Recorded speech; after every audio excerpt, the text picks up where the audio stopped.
So the next thing that we're going to do is begin the preparation process for our espresso shots for our double con panna.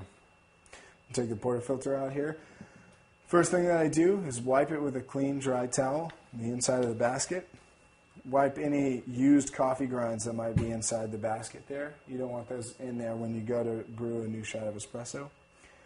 What you're going to see me do is turn on the espresso grinder, and it's going to start flowing the coffee into the dosing chamber. I'm going to start pulling the coffee out into my portafilter basket.